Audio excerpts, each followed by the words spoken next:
बच्चों कैसे हो आप? मेरा नाम अमित पांडे है और आपकी पढ़ाई अच्छी चल रही हो मुझे पता है। और मैं इलेक्ट्रोस्टैटिक स्टार्ट कर दिया हूँ। आप मेरे चैनल को सब्सक्राइब कर लो कि आने वाली नोटिफिकेशन आपको मिल जाया करे और आने वाली मेरी वीडियो जो है वो मिल जाया करे। और आगे जैसे ही मैं सिलेबस ये स्टार्ट किया हूँ तो आप ये चिंता छोड़ दो कि सिलेबस कैसे कवर होगा, वो मेरी जिम्मेदारी है, मुझे कवर करवाना है, मैं प्रतिबद्ध हूँ, वो मैं करवाऊंगा।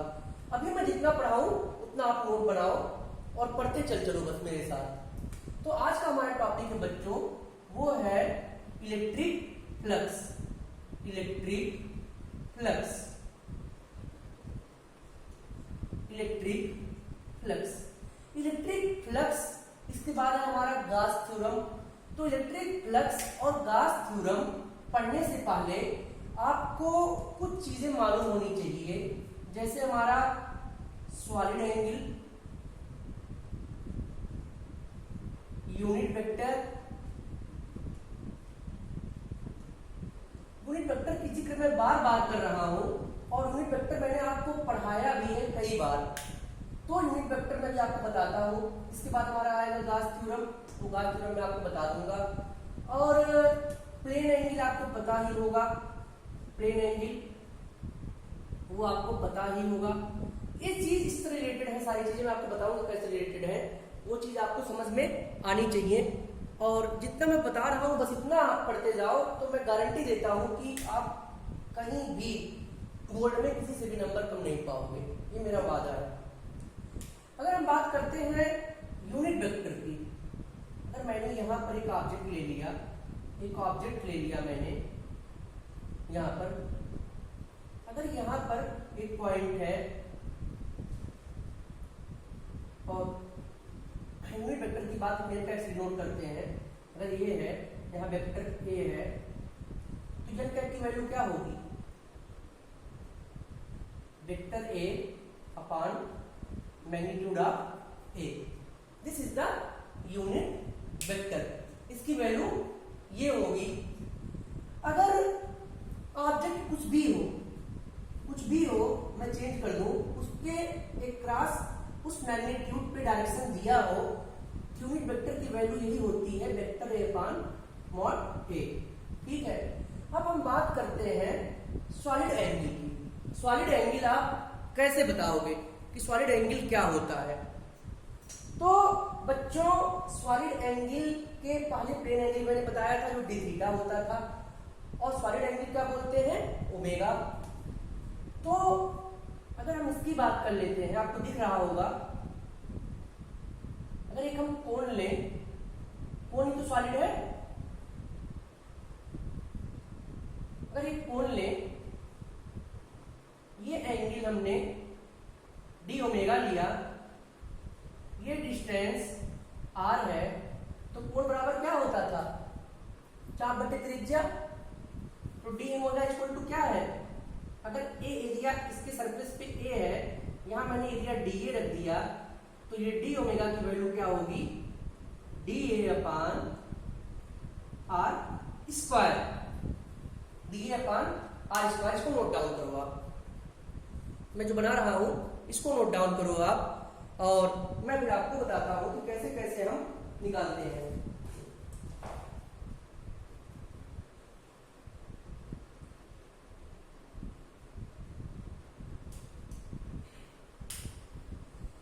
बच्चों एक स्फीयर से हम थोड़ा सा पोर्शन काट करके सॉलिड एंगल की बात करेंगे। जो तरबूजा होता है आपका, तरबूजा, आप तरबूजे को जब काट लोगे तो वो जो एंगल होता है वो सॉलिड एंगल होता है। पैराशूट, पैराशूट से जब बंदा उतरता हो तो देखो जो एंगल होता है, पैराशूट के साथ बनता है, that is also the solid angle. तो ये मैं बता रहा हूं सॉलिड एंगल के बारे में। अब हमने एक स्फीयर ले लिया बच्चों, एक स्फीयर ले लिया, हमने एक स्फीयर ले लिया। सर्किल में क्या बनेगा? सर्किल 2D होता, वहां क्या बनेगा? Plane angle. बात करते हैं स्फीयर की, तो स्फीयर में कौन सा एंगल बनेगा? सॉलिड एंगल बनेगा। एक पॉइंट हमने ले लिया O, ये मैंने पॉइंट कहीं भी ले लो आप, मैंने इसको सेंटर पे लेना चाहिए था, वैसे मैं सेंटर पे नहीं लिया, कोई बात नहीं। ठीक,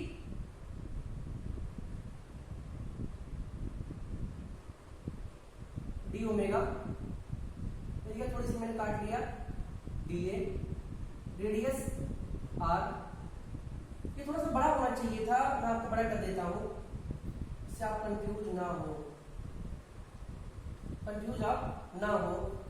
और ये थोड़ा सर्किल की तरह, मतलब स्फीयर है, स्फीयर बेसिकली 3D होता है, सर्किल 2D होता है, ठीक है, ये चीज है।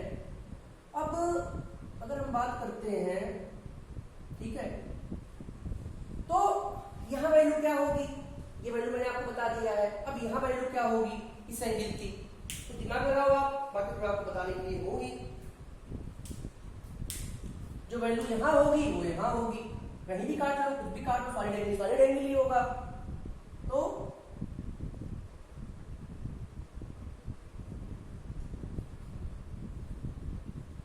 अगर ये वेक्टर में है तो डी ओमेगा क्या हो जाएगा, अगर है तो, नहीं है तो कोई बात नहीं रखना है, अगर है तभी रखना है, ठीक। अब हम बात करते हैं थर्ड केस की, अब हम बात करते हैं बच्चों थर्ड केस की। ये मैं इरेज कर देता हूं अगर आपको समझ में आ गया हो तो।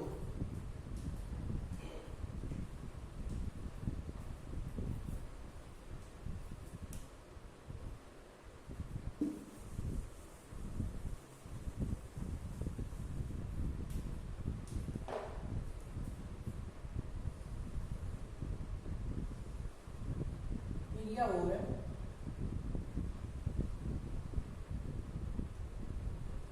ये है, और मैं एक इसमें से और ले लेता हूं, ऐसे कुछ करके, ठीक है, यहां और ले लेता हूं एक तो है ही, एक कोण मैंने और हल्का सा काट दिया, ठीक है। तो इस चीज को बेसिकली आपको बताना है कि ये कैसे बनेगा, ये छोड़ दो, ऐसे काट लो तो कैसे बनेगा, ठीक है। ये चीज कैसे हमारा होगा ये बताना है। ये एरिया डी ए है, इतना एरिया मैंने काट लिया डी ए, ये आर है, यहाँ पे थीटा है, ठीक है, कर सकते हैं।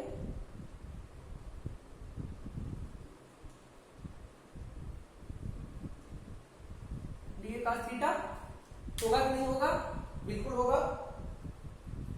अगर ये डी ए है, ये डी ए cos थीटा, ये भी डी ए cos थीटा। अब D omega is equal to D A upon are square, इसकी वैल्यू क्या है, डी ए cos थीटा, तो D omega is equal to D A cos theta upon are square. अगर इस area को हमने 1 मान लिया, अच्छा स्फीयर की एरिया क्या होती है, स्फीयर की एरिया क्या होती है, स्फीयर की एरिया होती है 4 पाई आर स्क्वायर। तो इन केस आप क्लोज स्फीयर, अगर कोई क्लोज स्फीयर हो, कोई तरबूजा अगर बंद हो तो काट रहे हो, अगर क्लोज स्फीयर हो, क्लोज स्फीयर का एरिया क्या होगी, उसके एंगल ओमेगा की वैल्यू क्या होगी, 4 pi are square upon are square, तो बचेगा 4 पाई, क्या वैल्यू होगी 4 पाई, और उसकी जो यूनिट होती है वो रिश्ते रेडियन में होती है, ये चीज नोट डाउन कर लो।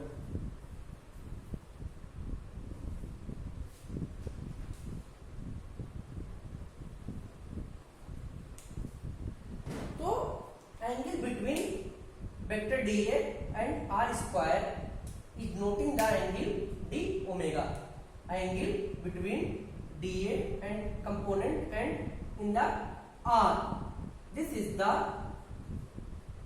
d omega। अब आप बात करोगे r कैसे आ गया,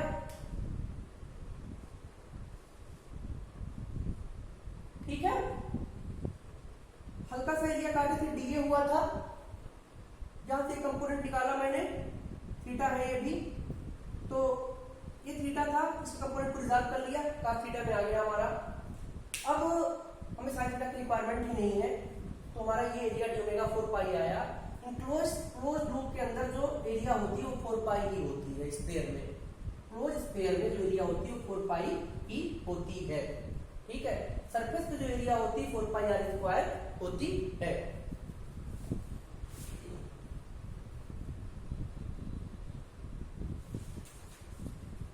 तो किसी भी क्लोज स्फीयर के पॉइंट पे कितना होगा, किसी भी क्लोज, मैं लिख रहा हूं close sphere point value omega equal to 4 pi. ठीक, ये चीज होता है। अब आपको बताना है इलेक्ट्रिक फ्लक्स क्या होता है। ये 4 पाई किसमें हो जाएगा, स्टेरेडियन में। इसकी यूनिट क्या होती है, स्टेरेडियन। और प्लेन एंगल की क्या होती है, रेडियन। अब आपको बताना है कि इलेक्ट्रिक फ्लक्स क्या होता है। बेसिकली अगर हम इलेक्ट्रिक फ्लक्स की बात करते हैं, इसके पहले मैंने आपको इलेक्ट्रिक फील्ड लाइंस बताया है और इलेक्ट्रिक फील्ड बताया है। अच्छा, इलेक्ट्रिक फोर्स के बारे में मैं आपको बताया हूं कि नहीं बताया हूं, ये चीज मुझे एक बार देखना पड़ेगा।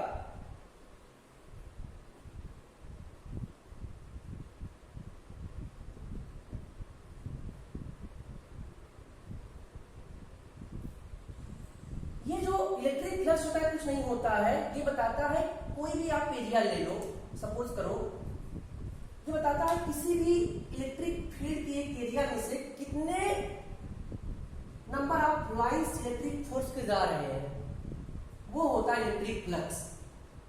कितने number of line of force किसी भी एक इलेक्ट्रिक फील्ड के एरिया से जा रहे हैं, वो होता है इलेक्ट्रिक फ्लक्स। जैसे हम बात कर लेते हैं तो मैं आपको बता देता हूं। मैंने ये सिस्टम ले लिया, एक मैंने निकाय ले लिया, और अगर इसमें हमें दिखाना है इलेक्ट्रिक फ्लक्स क्या होगा, मैं आपको इसकी यूनिट, मात्रक, सब कुछ, यूनिट, डायमेंशन सब कुछ बताऊंगा, एक एक चीज।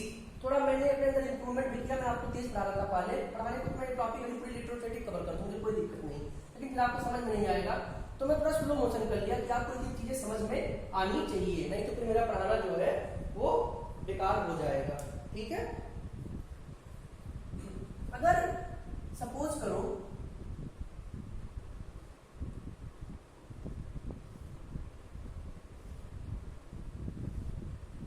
ठीक है, एक सरफेस हमने ले लिया यहां से डी, ठीक है, यहां पर थोड़ा कम एरिया बनाया मैंने, इसके अंदर क्या है, यहां से इलेक्ट्रिक फील्ड नॉन यूनिफॉर्म, ये non uniform electric field surface है। क्या है, नॉन यूनिफॉर्म इलेक्ट्रिक फील्ड है। नॉन यूनिफॉर्म मतलब कहीं भी लाइन खींच दो, ऐसे खींच दो, ऐसे खींच दो, वो नॉन यूनिफॉर्म हो गई। मैंने एक non uniform electric field system लिया, अब कुछ चीजें इसके यहाँ से भी जा रही हैं, यहाँ से भी जा रही हैं, यहाँ से भी जा रही हैं, यहाँ से भी जा रही हैं। अब बात करते हैं हम कि इलेक्ट्रिक फ्लक्स क्या होगा। पहले तो इसकी आप डिफिनेशन लिख लो, इलेक्ट्रिक फ्लक्स का डिफिनेशन क्या होता है, पहले आप वो जान लो। जितने भी number of electric line of force होते हैं किसी भी एक इलेक्ट्रिक फील्ड एरिया से निकलते हैं, वही बेसिकली इलेक्ट्रिक फ्लक्स होता है और कुछ नहीं होता है। बट थोड़ा किताबी डिफिनेशन आपको लिखनी पड़ेगी, तो ये आपको मैं लिख देता हूं क्या होता है। यहाँ पे ज्यादा है थोड़ा, यहाँ पर कम हो गया था, तो ये चीजें आपको भी आनी चाहिए, कैसे कम हुआ था कैसे। अगर ये एरिया डीए है, थोड़ा सा एरिया मैंने यहाँ पर डी आ रहा है इलेक्ट्रिक फील्ड, और ये एरिया डीए है, और इस एरिया को मैंने निकाल दिया है, ठीक है। इलेक्ट्रिक फ्लक्स को हमेशा फाई से डिनोट करेंगे, फाई से डिनोट करेंगे। तो अब जो इलेक्ट्रिक फ्लक्स पास करेगा इसकी वैल्यू होगी ई डॉट डी ए। किसी भी क्लोज अगर ओपन या किसी भी एरिया से पास कर रही है, सरफेस से किसी भी एरिया से पास कर रही है क्लोज एरिया से, इसकी value E dot D A होगा, और हमेशा क्लोज एरिया से ही पास करना है, ओपन एरिया के लिए नहीं, हमेशा क्लोज एरिया ही होगा। तो इसकी डेफिनेशन क्या हो गई, ये आप लिख लो। यहाँ देखो बहुत ज्यादा जा रहा है, यहाँ पर कम हो गया, यहाँ पर डेंसिटी क्या है, यहाँ पर डेंसिटी क्या है, बहुत ज्यादा, यहाँ पे आकर के कम हो जा रहा है। अब आप देख लो, इसका डेफिनेशन की बात करता हूं, तो डेफिनेशन लिख लो बच्चों। इलेक्ट्रिक फ्लक्स समझ में आ रहा, दिखाई दे रहा आपको? Electric flux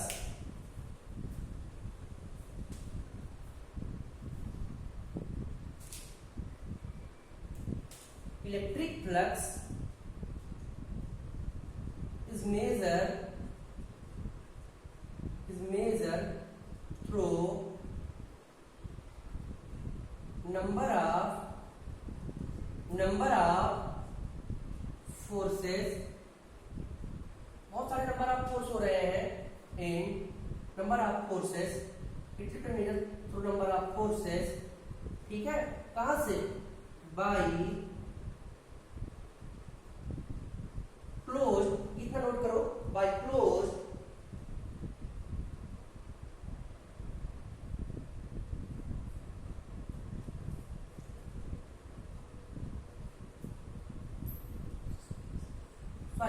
forces by some electric field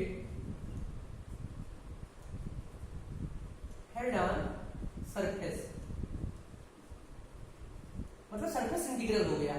इसके मैं सरफेस की बात कर रहा हूं, इसके सरफेस पे बेसिकली इस सिस्टम से जितने नंबर ऑफ इलेक्ट्रिक फील्ड जा रहे हैं, इसके सरफेस पे जो इलेक्ट्रिक नंबर ऑफ फोर्स होगा, जितने नंबर ऑफ फोर्स इसके सरफेस पे होगा, उसको रिप्रेजेंट करता है इलेक्ट्रिक फ्लक्स।